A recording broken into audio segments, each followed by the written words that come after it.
Hello everyone, আপনাদের ঈদের ছুটির পরে আবারও আপনাদের সামনে ক্লাস নিয়ে হাজির হয়েছি।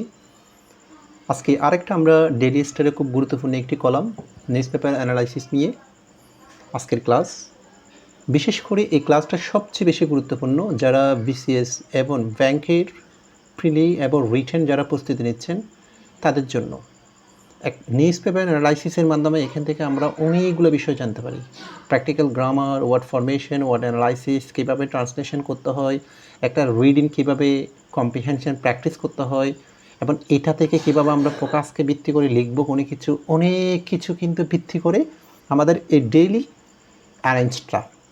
তাহলে আজকের এই নিউজ পেপারের প্রথম যেটা গুরুত্বপূর্ণ হেডলাইন হচ্ছে How should we read Bangladesh UNGA presidency against global and domestic realities?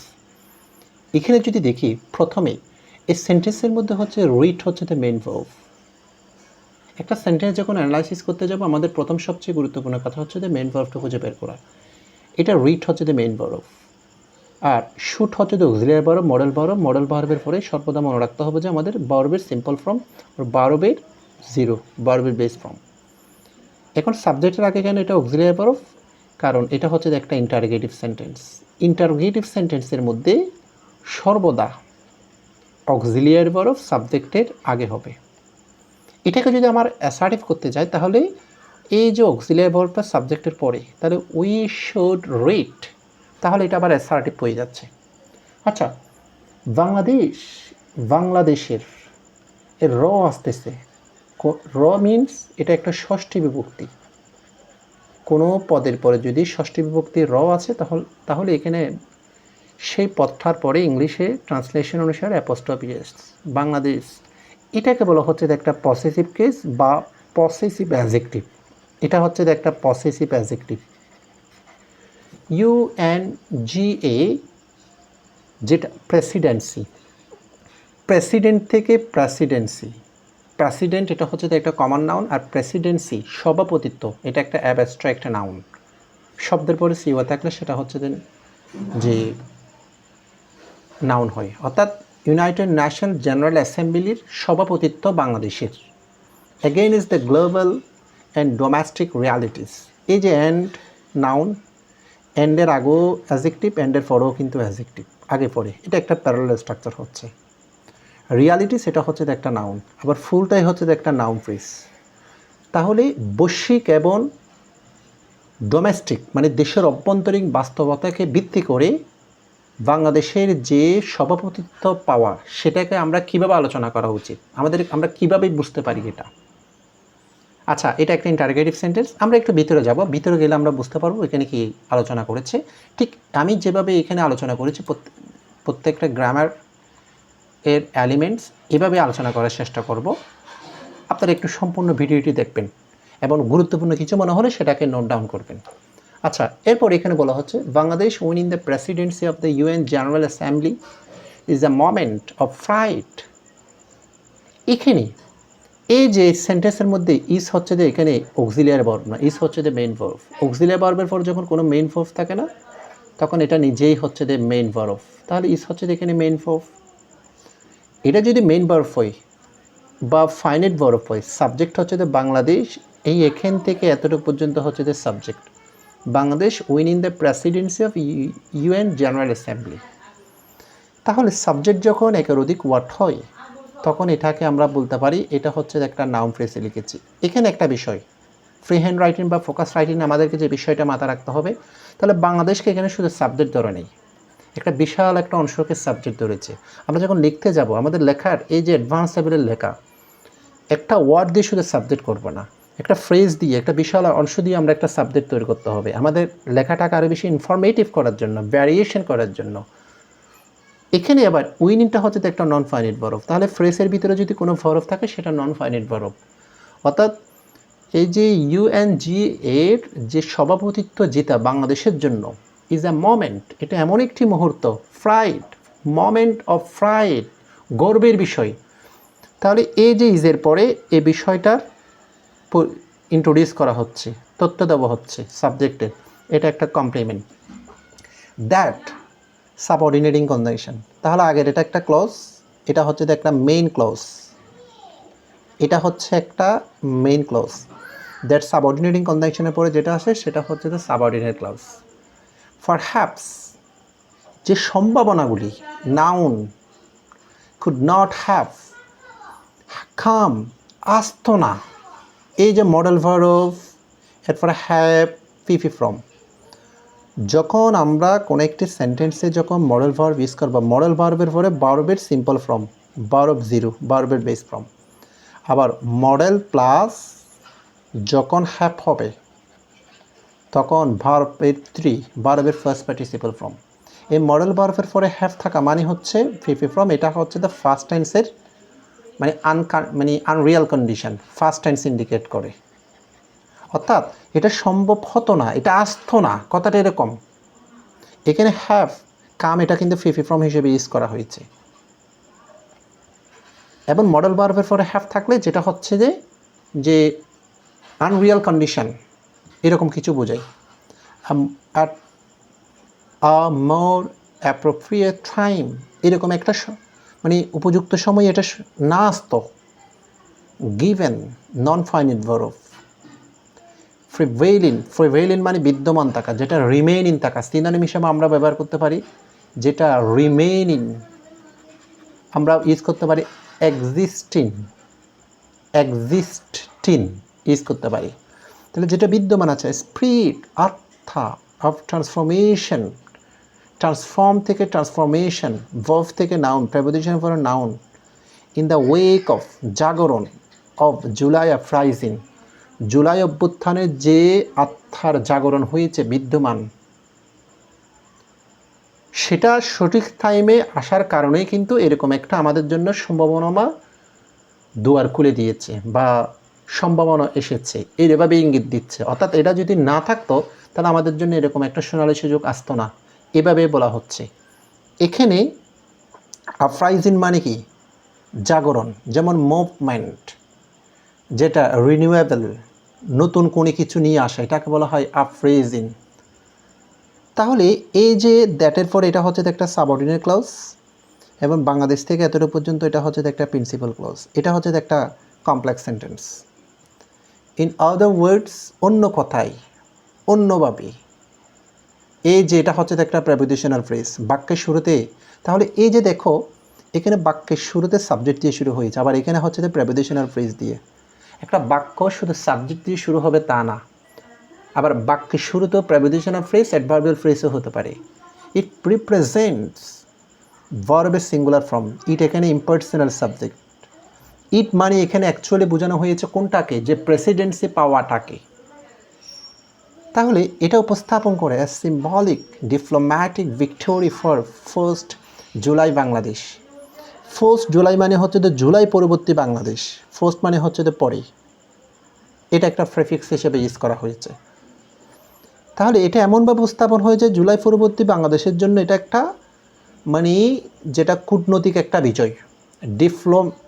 Diplomacy থেকে ডিপ্লোম্যাটিক, নাউন থেকে অ্যাডজেক্টিভ, ভিক্টোরি নাউন, যেমন আমরা ভিক্টোরি বলতে আমরা বলতে পারি উইন, সিনোনিম যেটা বিজয়, ভিক্টোরি এটা নাউন বিদা নাউনের আগে অ্যাডজেক্টিভ, আর সিম্বল থেকে সিম্বলিক, নাউন থেকে এটাও অ্যাডজেক্টিভ। তাহলে নাউন অ্যাডজেক্টিভ অ্যাডজেক্টিভ, এরকম অ্যাডজেক্টিভ অ্যাডজেক্টিভ বা অ্যাডজেক্টিভ প্লাস নাউন, এটা হচ্ছে একটা নাউন ফ্রেজ এই অংশটা।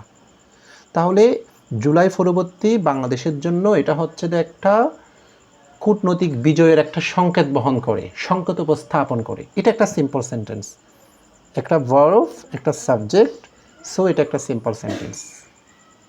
আর এই যে রিপ্রেজেন্টেড নাউন হচ্ছে representations, the immediate practical benefit is undeniable. তাহলে দেখো এই যে হচ্ছে আবার subject, sorry finite verb, the immediate practical benefit, যে তাৎক্ষণিক বাস্তবিক যে সুবিধাটা, সুযোগটা আমাদের জন্য, যেটা আনডিনায়াবল, যেটা অনস্বীকার্য, যেটাকে অস্বীকার করা যাবে না, যেটা আমাদের জন্য খুবই অ্যাকসেপ্টেবল, বিশাল একটা সোনালী সুযোগ।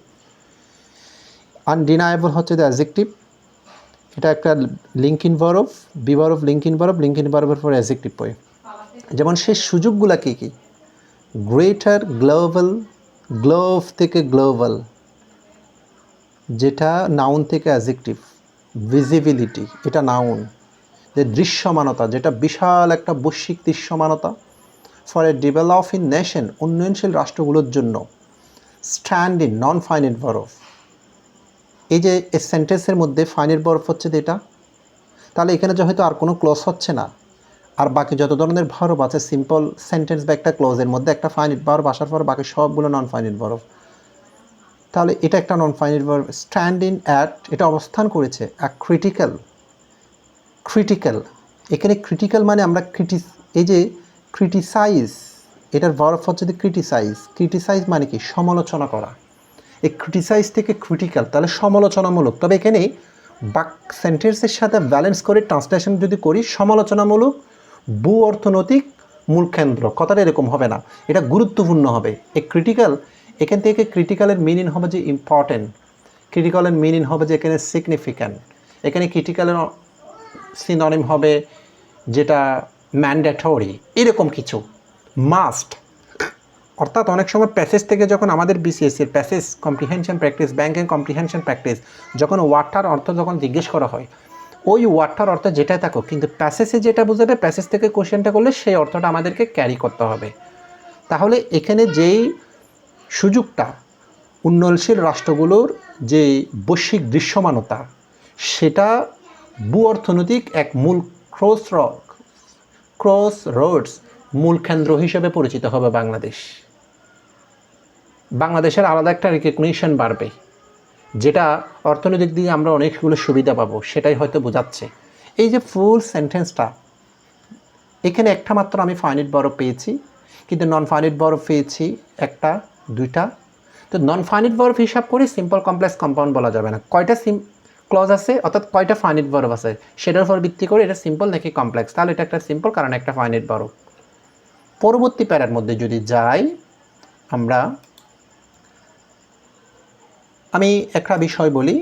আমার ইতিমধ্যে একটা হচ্ছে নিউজ পেপার অ্যানালাইসিস কোর্স চলমান আছে, যে কোর্সটাতে হচ্ছে একদম এভাবে আমি line by line, word by word analysis করি, এবং যেখান থেকে বিসিএস বা ব্যাংকের জন্য বেসিক গ্রামার থেকে অ্যাডভান্স গ্রামার, ফোকাস রাইটিংয়ের অনেকগুলো বিষয়, কম্প্রিহেনশন প্র্যাকটিস এবং ফ্রি হ্যান্ড রাইটিং প্র্যাকটিস, অনেক কিছু বিষয় নিয়ে আসতে ক্লাস শুরু হয়ে গিয়েছে। এবং আরেকটা অনলি নিউজ পেপার অ্যানালাইসিসের উপর আরেকটা কোর্স আমি শুরু করতে যাচ্ছি। এটা শিডিউল 15 তারিখ আছে, আপনারা যে কোনো একটাতে চাইলে ভর্তি হয়ে যেতে পারেন। আপনাদের এই প্রস্তুতিটাকে আরও বেশি অ্যাডভান্স লেভেলে যদি করতে চান।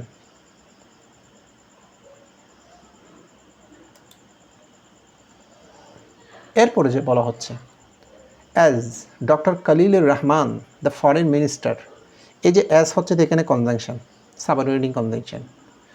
কারণ আমি দেখতেছি যে এখানে একটা ফাইনাইট ভার্ব আছে, ফাইনাইট ভার্ব থাকা মানে হচ্ছে একটা ক্লজ আর আগে যদি থাকে এটা নিশ্চিত কনজাংশন। যদি ফাইনাইট ভার্ব না থাকতো তখন বুঝতাম যে এটা একটা ফ্রেজের আগে থাকলে তখন এটা আবার প্রেপোজিশন। তাহলে অ্যাজ এখানে হচ্ছে একটা কনজাংশন, অ্যাজ হচ্ছে এখানে কনজাংশন। এই যে ডক্টর খলিলুর রহমান, উনি কে? দ্য ফরেন মিনিস্টার, বাংলাদেশের পররাষ্ট্রমন্ত্রী। ওনার পরিচয় এই যে নাউনটার পরে এবং পরিচয়টার পরেও এটাকে বলা হয় কমা আছে, noun in apposition, noun in apposition. এই ফ্রেজটাকে, এটা একটা নাউন ফ্রেজ, এই নাউন ফ্রেজটাকে আমি চাইলে একটা যে রিলেটিভ ক্লজে রূপান্তর করতে পারি নাউন ইন অ্যাপোজিশনকে, অর্থাৎ কমার জায়গায় যদি হু দিয়ে দিই, অর্থাৎ এর অনুসারে একটা কনজাংশন রিলেটিভ প্রনাউন আনবো, তারপর একটা ফাইনাইট ভার্ব আনবো, who is the foreign minister. তাহলে নাউন ইন অ্যাপোজিশনকে রিলেটিভ ক্লজে রূপান্তর করা যায়, একটা সাবঅর্ডিনেট ক্লজ বাইরে একটা অ্যাডজেক্টিভ ক্লজ হয়ে যায়। অ্যাজিউম, গ্রহণ করেছে, যেটাকে আমরা বলতে পারি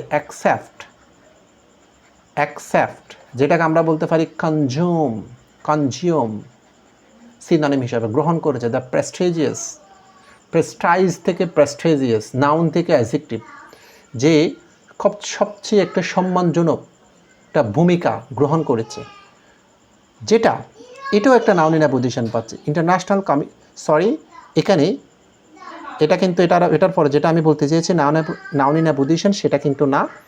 দ্য ইন্টারন্যাশনাল কমিউনিটি, যে আন্তর্জাতিক সম্প্রদায়, উইল লাইকলি, সম্ভবত turn a closer eye closer eye, এই আই বলতে এখানে বোঝানো হচ্ছে চক্ষু না, আই মানে অ্যাটেনশনস, আই মানে হচ্ছে দ্য অবজার্ভ, আই মানে হচ্ছে দ্য ক্লোজ, পে অ্যাটেনশন, অর্থাৎ বাংলাদেশের দিক দিয়ে খুব মনোযোগ দিবে, সম্ভবত মনোযোগ দিয়েছে টুয়ার্ডস দ্য ঢাকা, ঢাকার দিকে মনোযোগ বাড়বে। তাহলে এই যে সেন্টেন্সটা এখানে শেষ। As subordinate in conjunction, so এটা হচ্ছে যে সাবঅর্ডিনেট ক্লজ। তাহলে আরেকটা ক্লজ শুরু হয়েছে, জন্য কমাটা দিয়েছে। The international community will, international কমিউনিটির সাবজেক্ট, উইল হচ্ছে the modal verb, likely adverb, turn হচ্ছে দ্য মেইন ভার্ব। এটা হচ্ছে যে টার্ন শব্দের অর্থ হচ্ছে যে কি, ধাবিত হওয়া, মুখ দিয়েছে, অর্থাৎ নজর দিয়েছে, অ্যাটেনশন দিয়েছে, এভাবে অর্থটা বোঝানো হচ্ছে। The rule of president of general assembly, যে দ্য রুল অফ যে ভূমিকা অফ দ্য প্রেসিডেন্ট, যে সভাপতির ভূমিকা অফ জেনারেল অ্যাসেম্বলি, সাধারণ অধিবেশনের, ইজ নো লঙ্গার সিম্পলি, এটা কিন্তু নয় লঙ্গার একটা কম্পারেটিভ অ্যাডভার্ব, সিমলি প্রসিডিউরাল, মানে এটা একটা সাধারণ কোনো পদ্ধতিগত নয়, এটা ছোটোখাটো কোনো দায়িত্ব নয়, এটা বিশাল একটা দায়িত্ব। এই কথাটা কে বলেছেন? সেট আউটগোয়িং ইউএনজিএ প্রেসিডেন্ট অ্যানালেনা ভেয়ারবুক, উনি বলেছেন। এখানে আউটগোয়িং শব্দের অর্থ হচ্ছে যে বিদায়, যেটা লেফট, যে বিদায় নিবে। এটা যদি আউটের জায়গায় যদি অন দিই, অনগোয়িং মানে হচ্ছে যে বিদায় নেওয়া না, যেটা হচ্ছে যে দায়িত্ব চলমান। আউটগোয়িং মানে হচ্ছে যে যেটা বিদায় নেওয়া প্রেসিডেন্ট যিনি আনালেনা ভেয়ারবুক এই কথাটা বলেছেন, এটা ছোটো কোনো দায়িত্ব নয়। অ্যান্ড এটা সার্টেন লেভেল, সুনির্দিষ্ট বিষয়ে, বিয়ন্ড যেটা বাইরে, ছাড়িয়ে যাওয়া। বিয়ন্ড কখন আমরা ইউজ করব? যখন আমরা কোনো কথা বলবো, কোনো একটা সীমানা বা কোনো একটা লিমিটেশন, সেটার বাইরে গেলে সেক্ষেত্রে আমরা বিয়ন্ড প্রেপোজিশনটা ইউজ করব।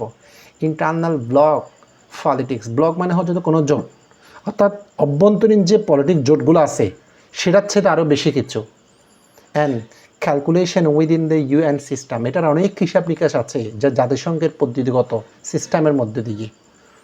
বাংলাদেশ প্রেসিডেন্সি, বাংলাদেশের এই সভাপতিত্ব, রিফ্লেক্টস প্রতিফলিত করে মেইন ভার্ব। আরেকটা ক্লজ আমরা পাচ্ছি, এটা হচ্ছে দ্য সাবজেক্ট। সাম কনফিডেন্স, এখানে কিছু আত্মবিশ্বাস বাংলাদেশ ফিরে পেতে পারে। ইন ইটস পটেনশিয়াল, এটা সম্ভাবনার দুয়ার খুলে দিতে পারে বাংলাদেশের জন্য। ইটস, এটা হচ্ছে যে একটা পসেসিভ কেস। ফর উইন, এই যে বিবার প্রেপোজিশনের পরে টু ছাড়া বাকি সকল প্রেপোজিশনের পরে বা প্লাস আইএনজি হবে। ফর উইন আর রেসপন্সিবল, একটি দায়িত্ববান। ইন স্টেবিলাইজিং স্টেট, মানে একটা দায়িত্ববান, একটা স্থিতিশীল রাষ্ট্রের জন্য এটা বিশাল একটা সম্ভাবনাময় একটা দরজা আসতে পারে, কিন্তু বিশাল এরকম কোনো কিছু উনি ইঙ্গিত দিয়েছে। তাহলে এরপরে বলেছে, if we are been optimistic, যদি আমরা হই অপটিমিস্টিক, মানে যেটা আমরা মানে আশাবাদী হওয়া, এটার নেগেটিভ ওয়ার্ড হচ্ছে যে ফ্যাসিমিস্টিক, এটার নেগেটিভ ওয়ার্ড হচ্ছে যে ফ্যাসিমিস্টিক। দ্য ডিপ্লোম্যাটিক এলিভেশনস, এটা could modal verb, finite verb. তাহলে ডিপ্লোম্যাটিক এলিভেশন হচ্ছে দ্য সাবজেক্ট। এলিভেট থেকে এলিভেশনস, এটার ভার্ব হচ্ছে দ্য এলিভেট। এলিভেট শব্দের অর্থটা কি? অর্থাৎ কোনো কিছুকে একদম জাগিয়ে তোলা, উত্তোলন করা। তাহলে এটা না ডিপ্লোম্যাটিক এলিভেশন মানে আমাদের কূটনৈতিক সম্পর্ক আরও বেশি এগিয়ে যাবে এরকম। কুড অলসো বি লেভারেজড, লেভারেজ মানে কোনো কিছু সুযোগ গ্রহণ করা। টু ব্রিং ইনফিনিটিভ, তাহলে এই যে এটা কিন্তু প্যাসিভ অংশ, মানে এই যে ডিপ্লোম্যাটিক এলিভেশনটা সুযোগ গ্রহণ করা যেতে পারে, প্যাসিভ, যে বাংলাদেশে তো গ্রহণ করবে, তাহলে এটা প্যাসিভ অর্থ প্রকাশ করেছে। এই জন্য মডেল ভার্বের পরে ভি, ফিফি ফর্ম। প্যাসিভ অর্থ হলে মডেল ভার্বের পরে ভি থাকবে, তারপরে first participle form. Infinitive, to bring tangible মানে কি? যেটা দৃশ্যমান, যেটা দেখা যায়, সিন। বেনিফিটস, বাংলাদেশের জন্য দৃশ্যমান কিছু সুযোগ সুবিধা নিয়ে আসবে to Bangladesh in the form of greater foreign direct investment, মানে বাংলাদেশের মধ্যে বিদেশে অনেক বিনিয়োগ নিয়ে আসতে পারে। স্ট্রঙ্গার বাইলেটারাল ট্রেড, দ্বিপাক্ষিক বাণিজ্যিক সম্পর্ক আরও শক্তিশালী হবে। অ্যান্ড সিকিউরিটি অ্যাগ্রিমেন্ট, নিরাপত্তা বিষয়ক চুক্তি, অ্যান্ড মোর স্ট্র্যাটেজিক পার্টনারশিপ, আরও কৌশলগত অনেক অংশীদারিত্ব। তাহলে এখান থেকে আমরা গ্রামারের একটা গুরুত্বপূর্ণ রুলস, এই যে the form of greater foreign investment, এই যে নাউন প্রেপোজিশনের পরে ওটা হচ্ছে দ্য নাউন ফ্রেজ, তাহলে এটা ফুলটা একটা noun phrase. Stronger bilateral trade, adjective noun, তাহলে এটা একটা নাউন ফ্রেজ। সিকিউরিটি অ্যাগ্রিমেন্ট, এটা একটা নাউন ফ্রেজ। মোর স্ট্র্যাটেজিক পার্টনারশিপ, এটা একটা নাউন ফ্রেজ। তাহলে noun phrase, noun phrase, noun phrase, noun phrase, এরকম কমা দিয়ে same phrase, same grammatical structure balance করলে পরে একটা অ্যান্ড থাকলে এটা হচ্ছে যে একটা প্যারালাল স্ট্রাকচার। এভাবেই নিউজ পেপারকে যদি অ্যানালাইসিস করেন আপনার একসাথে অনেক কিছুর আপনারা প্রস্তুতি নিতে পারবেন। যে একটা কথা আছে যা হচ্ছে যে ফ্রান্সিস বেকন একটা কথা বলেছে, আপনি যত বেশি রিড করবেন তত বেশি হচ্ছে যে আপনি রাইট করতে পারবেন। আপনি সেই এখান থেকে দেখেন grammar function, translation system, comprehension practice, নতুন নতুন অনেক ওয়ার্ড আপনার বের হয়ে যাচ্ছে। আবার সেম এটাকে যখন আপনি সামারি লিখতে যাবেন, নিজে প্র্যাকটিস করতে যাবেন, তাহলে একসাথে আপনার প্রিলিমিনারির জন্য প্রস্তুতি হচ্ছে, আপনার রাইটিংয়ের জন্য প্রস্তুতি হচ্ছে। এভাবেই হচ্ছে যে আপনি ফ্রি হ্যান্ড রাইটিংটাকে প্র্যাকটিস করতে পারেন। তারপরে ধাপে ধাপে আপনি অ্যাডভান্স রাইটিং, ফোকাস রাইটিংয়ের দিকে ধাবিত হতে পারবেন। এই সুযোগটা যদি নিতে চান আপনারা স্ক্রিনে দেওয়া আমার নাম্বারটা দেওয়া আছে, আমার সাথে যোগাযোগ করে বিস্তারিত জেনে আমার কোর্সে ভর্তি হয়ে যেতে পারেন। আশা করি ভালো কিছু হবে।